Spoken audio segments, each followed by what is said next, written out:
கிறிஸ்துவுக்குள் மிகவும் பிரியமானவர்களே, இயேசு கிறிஸ்துவின் நாமத்தில் உங்கள் யாவரையும் அன்போடு கூட நான் வாழ்த்துகிறேன். இந்த நாளிலும் தேவன் நம்மோடு கூட 1 சாமுவேல் 30ஆம் அதிகாரம் 8ஆம் வசனத்தின் மூலம் இடைப்படுகிறார். தாவீது கர்த்தரை நோக்கி, நான் அந்த தண்டை பின்தொடர வேண்டுமா, அதை பிடிப்பேனா என்று கேட்டான். அதற்கு அவர், அதை பின்தொடர், அதை நீ பிடித்து சகலத்தையும் திருப்பிக் கொள்வாய் என்றார். இந்த வார்த்தையின் மூலம் தேவன் இன்றைக்கு உங்கள் ஒவ்வொருவரோடும் கூட இடைப்படுகிறார். நீங்கள் இழந்த சகலத்தையும் திருப்பிக் கொள்வீர்கள் என்று சொல்லி இன்றைக்கு தேவன் நம்மோடு கூட இடைப்படுகிறார். இங்கே தாவீதோ அவன் மனுஷரோ அவங்க தங்கியிருந்த இடமாகிய சிக்லாகுக்கு வந்து சேருகிறதற்கு முன்னதாகவே அமலேக்கியர் வந்து சிக்லாகை கொள்ளையடித்து அந்த இடத்தை அக்கினியினால சுட்டெரித்து அங்க ஸ்திரீகள், சிறியவர்கள், பெரியவர்கள் எல்லாரையும் சிறைப்பிடித்து ஒருவரையும் கொன்று போடாமல் அவங்க எல்லாரையும் என்ன செஞ்சிட்டாங்க, பிடிச்சிட்டு போயிட்டாங்க. இங்க தாவீதும் அவன் மனுஷரோ அங்கே பட்டணத்துக்கு வந்தப்போ அது அக்கினியினால் சுட்டெரிக்கப்பட்டதையும் அவங்க மனைவிகள், பிள்ளைகள் இல்லாததையும் பார்க்கும்போது அவங்க மிகுந்த துக்கத்தோடு அவங்க அழுகிறதற்கு பலனில்லாமல் போகும் மட்டும் சத்தமிட்டு அழுதார்கள் அப்படின்னு சொல்லப்பட்டிருக்குது.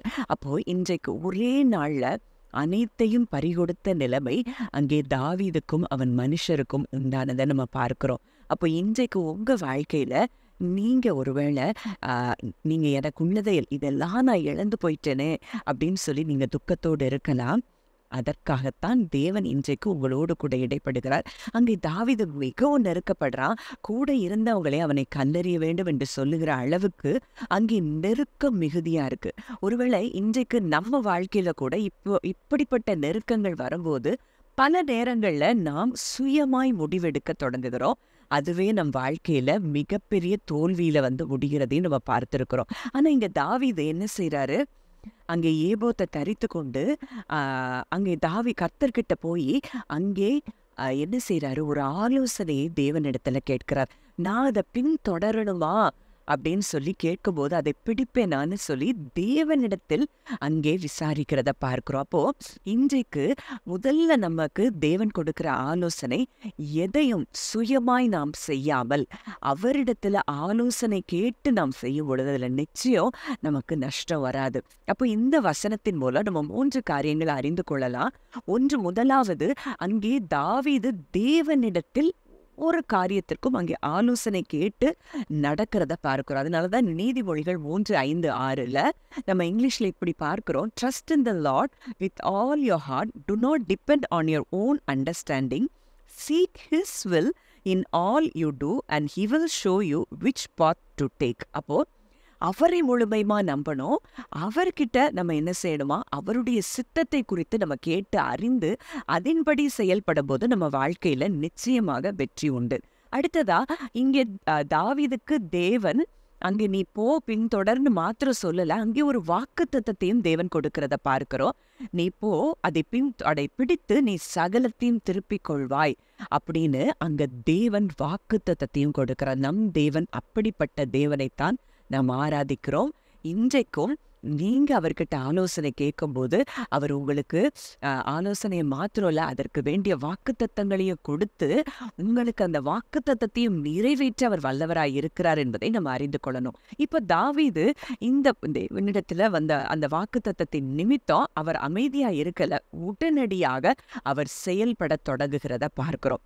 அப்போ இன்றைக்கும் இந்த 3 காரியங்களையும் நம்ம இருதயத்துல வைத்து, ஒருவேளை நீங்க ஒரு பிசினஸ் ஆரம்பிக்கிறீங்களா, இந்த வாழ்க்கையில ஏதோ ஒரு சூழ்நிலையில உங்களுக்கு குழப்பமா இருக்குதா, எதை குறித்தும் அவரிடத்துல நம்ம என்ன செய்யலாம், கேட்கலாம். அவருடைய சித்தத்தை நாம் அறிந்து அதன்படி செயல்படும் போது நாம் நிச்சயம் இழந்த எல்லாவற்றையும் என்ன செய்யலாம், பெற்றுக்கொள்ளலாம். அதனாலதான் யோவேல் 2:25-26 கூட பார்க்கிறோம்.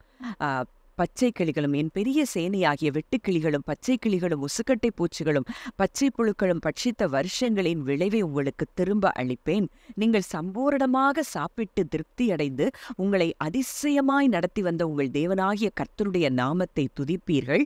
என் ஜனங்கள் ஒருபோதும் வெட்கப்பட்டு போவதில்லை. அப்போ இன்றைக்கு இதெல்லாம் உங்க வாழ்க்கையில இத்தனை காலம் பச்சை கிளிகள், முசுக்கட்டை பூச்சிகள் எல்லாம் பட்சித்து தின்றிருக்கலாம். ஆனா இந்த நாள்ல இருந்து நான் விசுவாசிக்கிறேன், கர்த்தர் நிச்சயமாய் நீங்க இழந்த அனைத்தையும் உங்களுக்கு தேவன் தருகிற நாட்களுக்குள்ள நீங்க வந்திருக்கிறீங்க.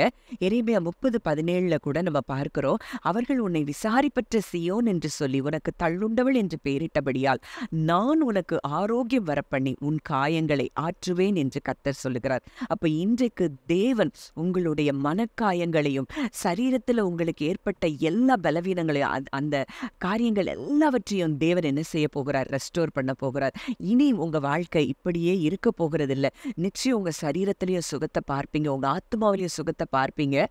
ஏன்னா தேவன் இதை நமக்காக வாக்குத்தத்தமாய் இன்றைக்கு தந்திருக்கிறதை நம்ம பார்க்கிறோம். ஏசாயா 61:7 கூட பார்க்கிறோம். உங்கள் வெட்கத்துக்கு பதிலாக 2 தனியாய் பலன் வரும், லட்சைக்கு பதிலாக தங்கள் பாகத்தில் சந்தோஷப்படுவார்கள், அது நிமித்தம் தங்கள் தேசத்தில் இரட்டிப்பான சுதந்திரம் அடைவார்கள், நித்திய மகிழ்ச்சி அவர்களுக்கு உண்டாகும். ஒருவேளை நீங்க வெட்கப்பட்டு அவமானப்பட்டு குறுகி போய் இருந்த நிலைமையில கூட தேவன் உங்களை ரெஸ்டோர் பண்ணி உங்களுக்கு 2 பலனை தருகிற நல்ல தகப்பனாய் இருக்கிறார் என்பதை நாம் அறிந்து கொள்ள வேண்டும். யோபுடைய வாழ்க்கையில அங்கே 2 எல்லாவற்றையும் இழந்த சூழ்நிலையில அங்க வெட்கம், நண்பர்கள் கூட அவனை ஒரு மாதிரியாக பேசுகிற ஒரு சூழ்நிலைக்கு யோபு தள்ளப்பட்டதை பார்க்கிறோம். ஆனா அங்கே யோபு 42:10 பார்க்கிறோம், யோபுவுக்கு முன் இருந்த எல்லாவற்றை பார்க்கிலும் 2 கர்த்தர் அவனுக்கு தந்தருளினார். அப்போ இன்றைக்கு நீங்க இழந்த எல்லாவற்றிற்கும் பதிலாக தேவன் உங்களுக்கு 2 ஆசீர்வாதங்களை நிச்சயமாக தருகிறார் என்பதை நீங்கள் விசுவாசிப்பீர்களானால் நிச்சயமாக